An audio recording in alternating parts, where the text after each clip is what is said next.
தென்னாப்பிரிக்காவின் நிறவெறி ஆட்சிக்கு எதிராக போராடிய உலக புகழ்பெற்ற விடுதலை போராட்ட வீரரும் மக்களாட்சி முறையில் தேர்ந்தெடுக்கப்பட்ட அந்நாட்டின் முதல் கருப்பின குடியரசுத் தலைவருமான நெல்சன் மண்டேலா அவர்களுடைய சரித்திரத்தை இன்றைய சான்றோர் சரித்திர நிகழ்ச்சியில் நினைவு கூறுவதில் பெருமையடைகின்றோம். 1918 ஆண்டு ஜூலை மாதம் 18ஆம் தேதி அன்று தென்னாப்பிரிக்காவின் முவேசோ கிராமத்தில் பிறந்துள்ளார்.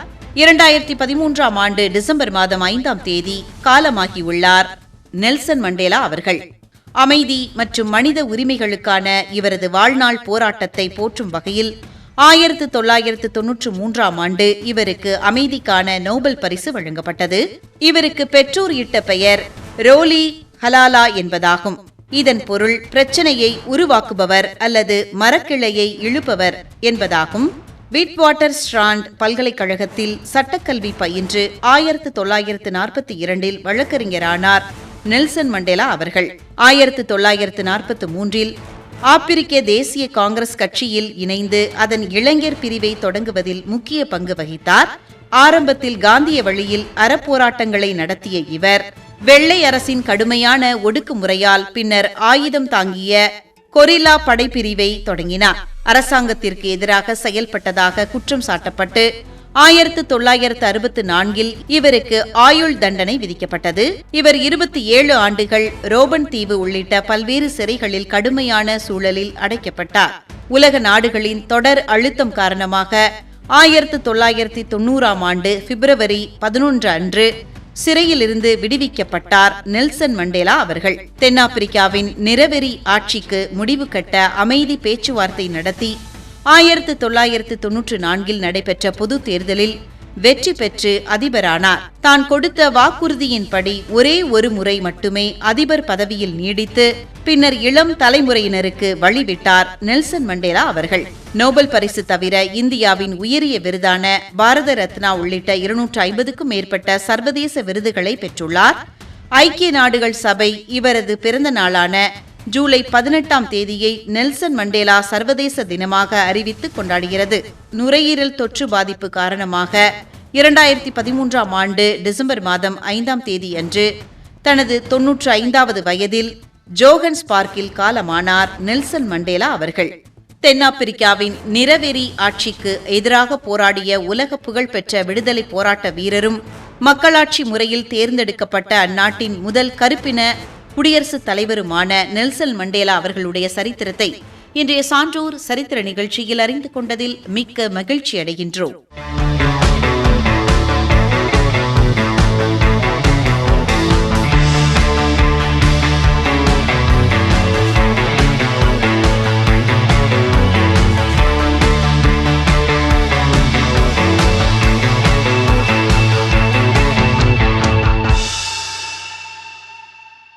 இந்து சமயத்தின் ஆன்மீக பெருமை மிக்க காஞ்சி காமகோடி 69வது பீடாதிபதியான ஜெயேந்திர சரஸ்வதி சுவாமிகள் அவர்களுடைய சரித்திரத்தை இன்றைய சான்றோர் சரித்திர நிகழ்ச்சியில் நினைவு கூர்வதில் பெருமையடைகின்றோம்.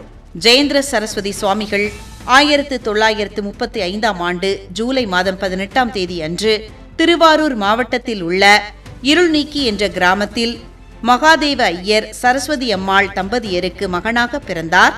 இவரது இயற்பெயர் சுப்பிரமணியம் என்பதாகும். இளமை காலத்திலேயே காஞ்சி சங்கர மடத்தின் வேத பாடசாலையில் சேர்ந்து 6 ஆண்டுகள் வேதங்களையும் உபநிடதங்களையும் முறையாக பயின்றார். 2018ஆம் ஆண்டு பிப்ரவரி 28ஆம் தேதி அன்று காஞ்சிபுரத்தில் சித்தி அடைந்தார் ஜெயேந்திர சரஸ்வதி சுவாமிகள். இவரது முன்னோடியான ஸ்ரீ சந்திரசேகரேந்திர சரஸ்வதி சுவாமிகளால் தனது வாரிசாக தேர்ந்தெடுக்கப்பட்டு ஆன்மீகம் மற்றும் மக்கள் தொண்டில் தீவிரமாக ஈடுபட்டவர் ஜெயேந்திர சரஸ்வதி சுவாமிகள். 1954ஆம் ஆண்டு மார்ச் மாதம் 22ஆம் தேதி அன்று தனது 19வது வயதில் மகா பெரியவரிடம் இருந்து சந்நியாச தீட்சை பெற்று ஸ்ரீ ஜெயேந்திர சரஸ்வதி என்ற திருநாமத்தை பெற்றார். சுமார் 40 ஆண்டுகள் இளைய பீடாதிபதியாக இருந்து குருவின் மறைவுக்கு பிறகு 1994ஆம் ஆண்டு காஞ்சி மடத்தின் முதன்மை பீடாதிபதியாக பொறுப்பேற்றார். தமக்கு அடுத்தபடியாக சங்கர மடத்தின் 70வது பீடாதிபதியாக ஸ்ரீ விஜயேந்திர சரஸ்வதி சுவாமிகளை நியமித்தார் ஜெயேந்திர சரஸ்வதி சுவாமிகள். மகா பெரியவா தன்னை இச்சாசக்தி என்றும் ஜெயேந்திரரை கிரியாசக்தி என்றும் குறிப்பிட்ட வழியில் இவர் ஆன்மீகத்தோடு சமூக பணிகளையும் இணைத்து செயல்பட்டார். ஜன் கல்யாண் மற்றும் ஜன் ஜாக்ரன் போன்ற அமைப்புகளை தொடங்கி ஏழை எளிய மக்களுக்கு கல்வி மற்றும் மருத்துவ உதவிகளை வழங்கினார். ஒடுக்கப்பட்ட மக்களின் பகுதிகள் மற்றும் சேரிகளுக்கு நேரடியாக சென்று ஆன்மீக விழிப்புணர்வை ஏற்படுத்தினார். பாரம்பரிய மடாதிபதிகளின் பிம்பத்தை தாண்டி தேசிய அளவில் வலுவான அரசியல் செல்வாக்கை பெற்றிருந்தார். அயோத்தி ராம ஜென்மபூமி விவகாரத்தில் சுமூக தீர்வு காண பல்வேறு தரப்பினரிடையே முக்கிய பேச்சுவார்த்தைகளை நடத்தினார். வயது முதிர்வு மற்றும் உடல்நலக் குறைவு காரணமாக 2018ஆம் ஆண்டு பிப்ரவரி 28 அன்று தனது 82வது வயதில் காஞ்சிபுரத்தில் சித்தியடைந்தார் ஜெயேந்திர சரஸ்வதி சுவாமிகள் அவர்கள். அவரது உடல் காஞ்சி சங்கரமட வளாகத்திற்குள் அவரது குருவின் அஷ்டானத்திற்கு அருகிலேயே பிருந்தாவன பிரவேசம் செய்யப்பட்டது. இந்து சமயத்தின் ஆன்மீக பெருமைமிக்க காஞ்சி காமகோடி பீடத்தின் 69வது பீடாதிபதியான ஜெயேந்திர சரஸ்வதி சுவாமிகள் அவர்களுடைய சரித்திரத்தை இன்றைய சான்றோர் சரித்திர நிகழ்ச்சியில் அறிந்து கொண்டதில் மிக்க மகிழ்ச்சி அடைகின்றோம்.